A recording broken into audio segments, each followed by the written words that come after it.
Okay. Okay, any other questions? I have a question about phantoms. Mm-hmm.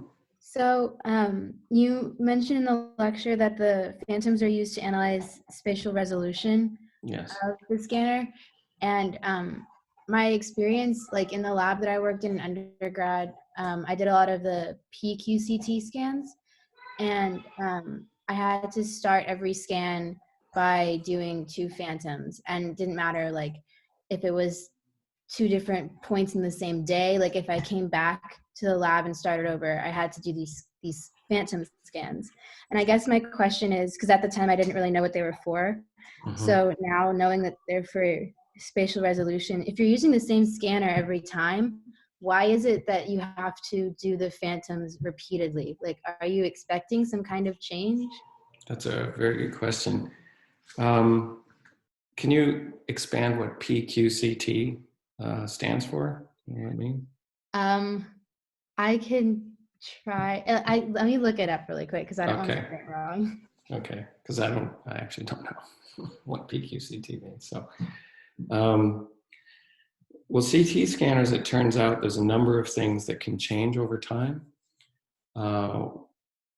Usually it is not a change in the spatial resolution. That is, most of the time that's defined by the geometry of the detector array itself. So you have, say, a 256 slice, 1,000 element detector array.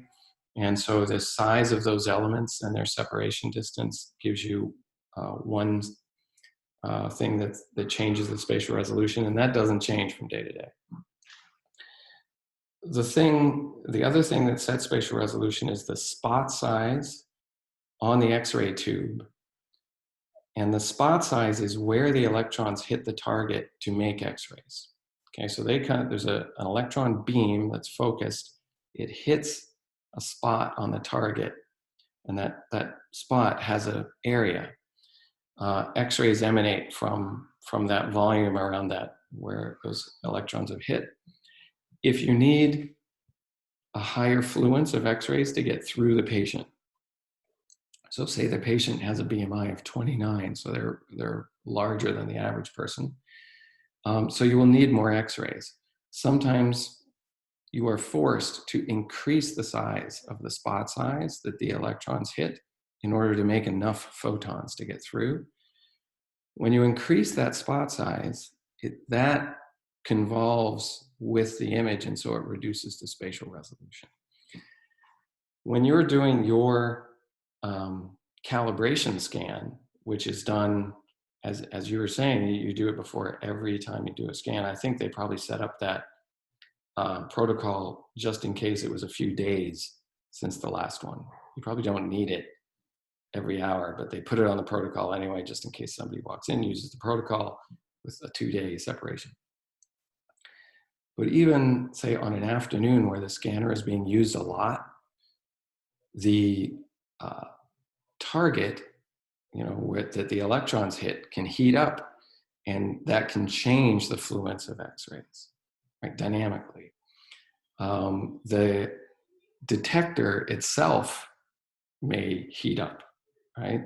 So as the system goes up and down in terms of its temperature, its thermal properties will change. And so there are types of noise on CT imaging, electronic noise, that changes with the temperature.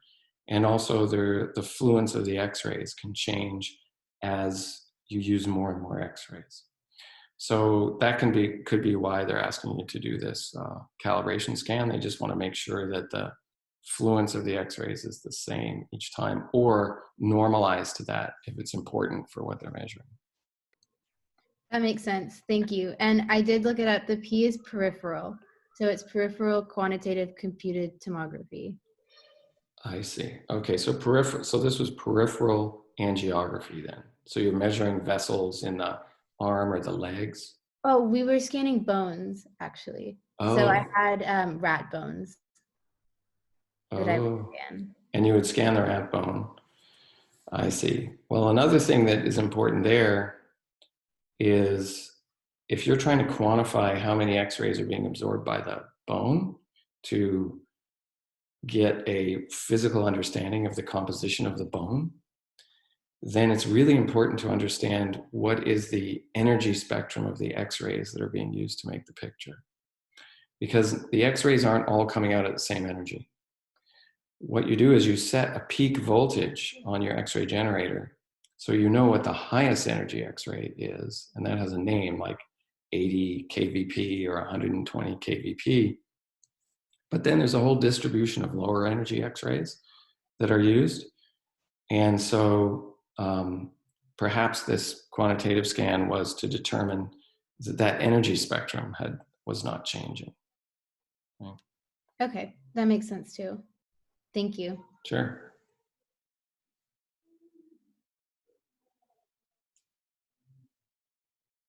Any other questions about the image quality lecture or anything? Did everybody understand sensitivity, specificity, positive predictive value, and negative predictive value? Those are really important to understand as you go along life for everything, not just imaging, but like anytime you see somebody report about the effectiveness of some medical thing, whether it's a test or a therapy, you can often sort of weight people's enthusiasm by telling them a certain statistic, and you have to ask for the other ones to really know what's happening.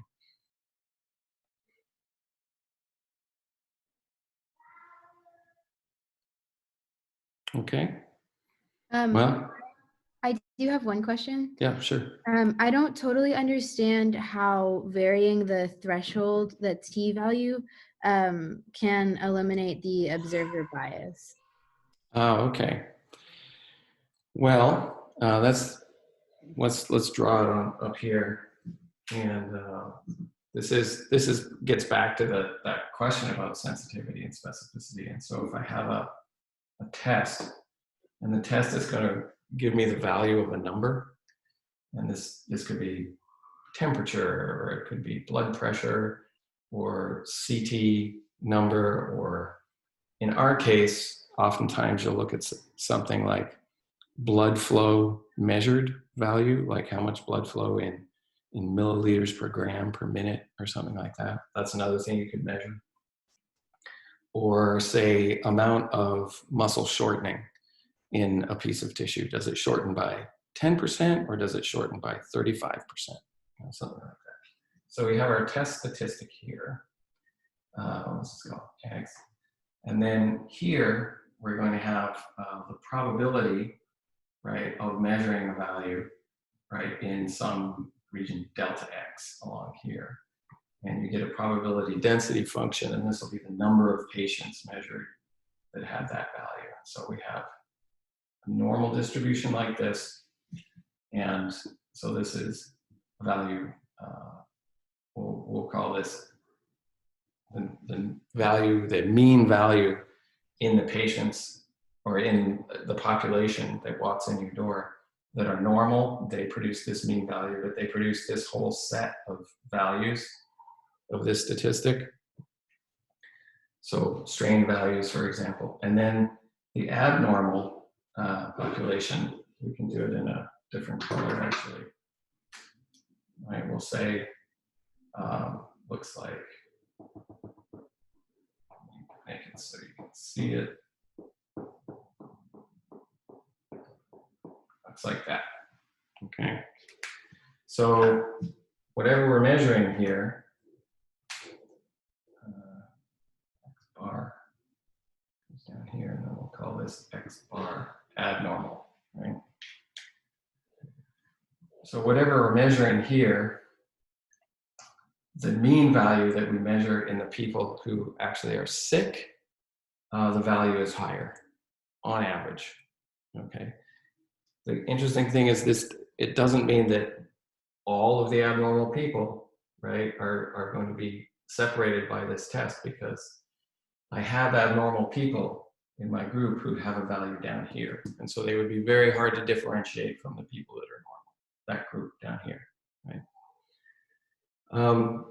If I run my test and I get a set of measurements, and then I ask the question is, what is my threshold value that I should set to call someone abnormal, right? If I set, this is my value, my personal threshold value here, right? So this is my X Elliott threshold, okay? That's my threshold. And I go, blah, blah, blah, blah, blah, blah. I will call, of all of the people that are abnormal, I will call this many of them abnormal, right? I'll call all these people normal when I set my threshold there. So if you know, say this is, let's do a really simple scalar measurement. Say this is their body temperature. And I say, well, anyone who has a body temperature above this, I'm going to say they have the flu. And this is the distribution in all the people that have the flu, what their temperature is. So I catch all of these people, right? Someone down the street, right, or in a different clinic may, you know, want to catch more of the people with this flu. And so they'll put their threshold here, right? So this is X threshold. Let's say this is you know, Ashish uses this threshold, right? So when Ashish takes people's temperature, he's going to capture many more of the people that have the flu, right, and get them to the right place. So what we've done here is if we do an experiment and I'm the observer, we're going to basically report the value that we only get about 20% of the people with the flu with this experiment or with this test. When Ashish is using the test, he gets, you know, 60% of the people with the flu. And so what is right, right? Like, you know, when this person is using the test, they get one performance. When I'm using the test, I get another performance. However, the ability of this test to separate these two populations is given by the underlying curves. If you had those curves, then you know precisely what's going on. So one way of doing it is, instead of just picking a single threshold, let's just evaluate what the correct fraction of calls are when I vary the threshold. So let's start with a very severe threshold, and you have to have a super high temperature to be called positive.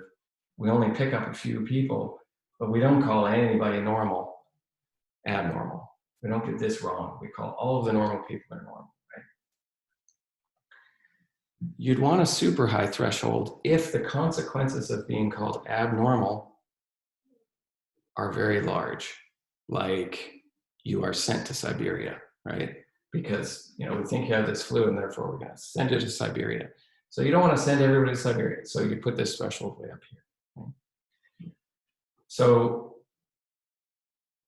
but the way to uncover what these curves look like is to move the threshold down. It's like go through a whole set of different thresholds and take a look at the performance as a function of moving that threshold.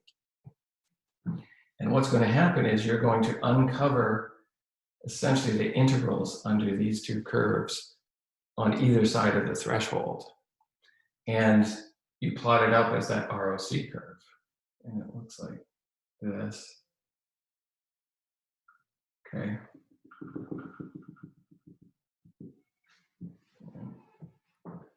So this is the true positive fraction here. And as we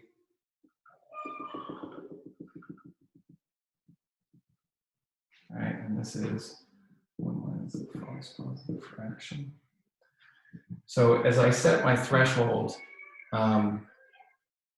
really high, right, I will capture 100% of the people that are positive, but I'll also capture 100% of the people who are negative, right?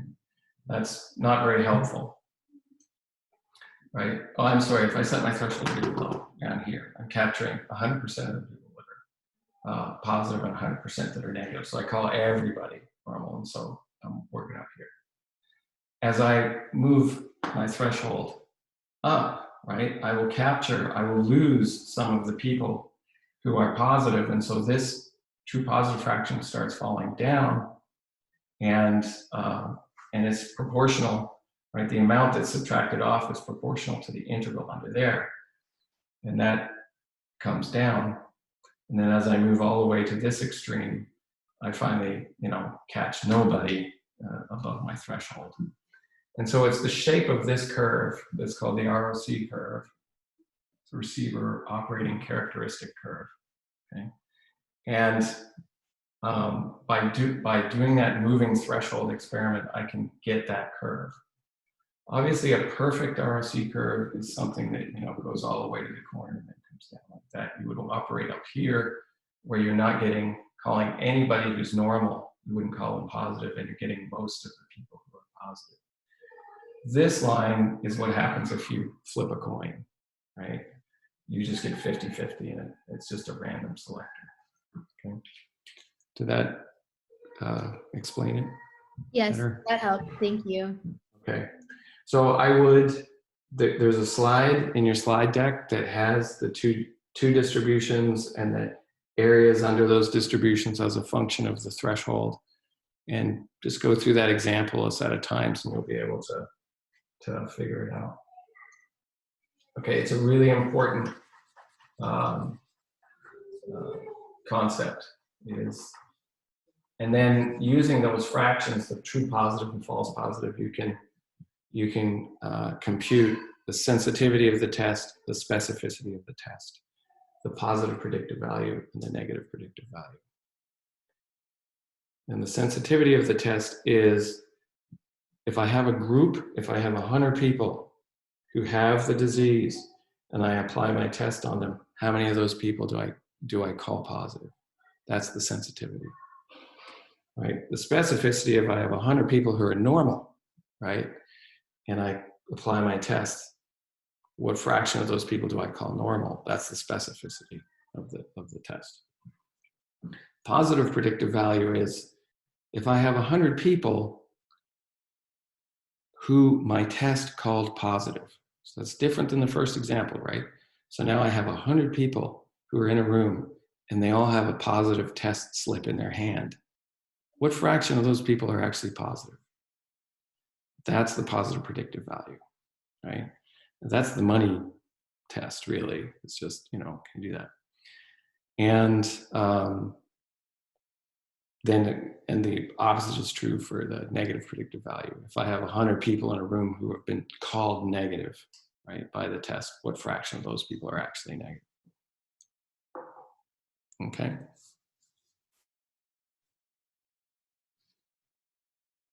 And I think those formula are given at the bottom of a slide. You should know them. Yes, we have them. I have one last question. This is more of a heart question than an image quality question. But at the end of the fourth lecture, when you're describing, or like you're going through the software that we can use for our homework sets, one of the examples that you used, it was like a longitudinal axis view. Yeah. And it looked like to me that the atria were filling up like at the same time, like the right and left atria, and then the ventricles like at the same time. But I thought that it was supposed to be like the right first, and then to the lungs, and then to the left side.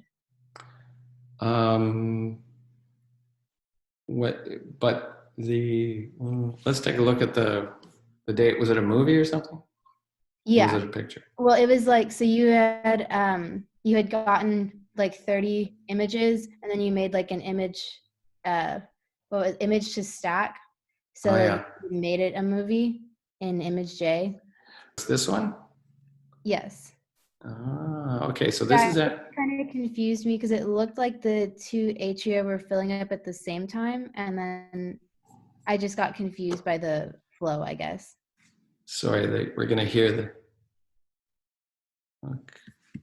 Okay. So it's when it's beating, right? Yes. Okay. So what's happening here is, the two ventricles contract the valve plane, when they're contracting, moves from a more basal location towards the apex because the ventral gets shorter as well as the diameter decreasing. And so this whole plane here moves down as the ventricles contract. Blood goes out the pulmonary artery from the right ventricle. It goes out the aorta from the left ventricle.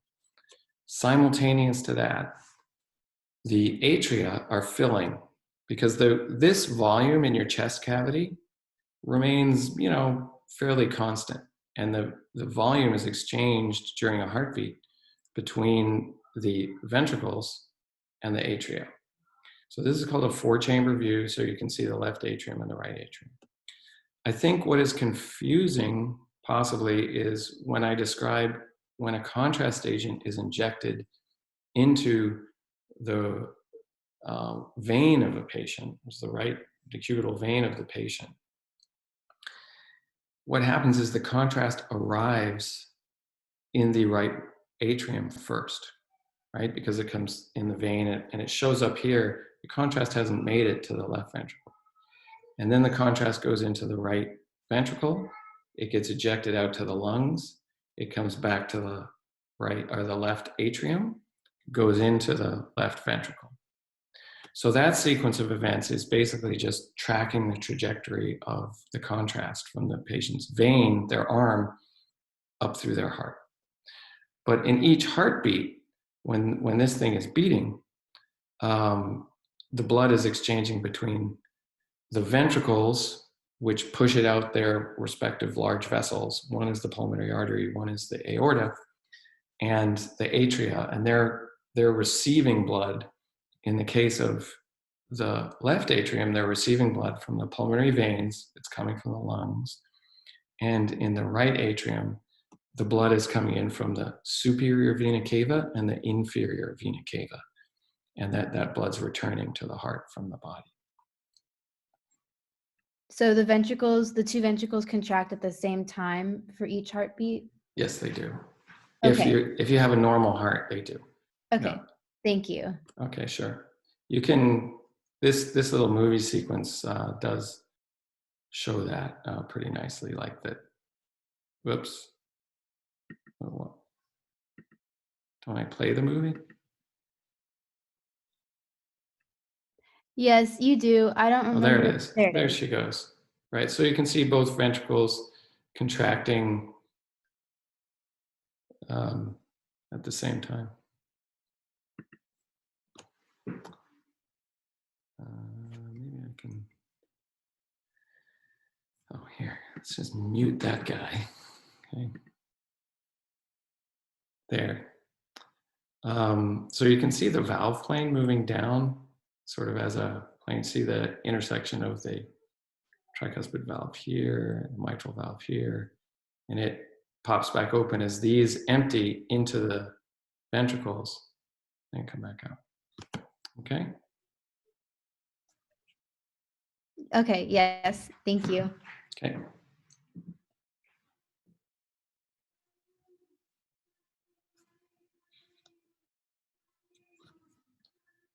All right. Any other questions about the videos or any other stuff?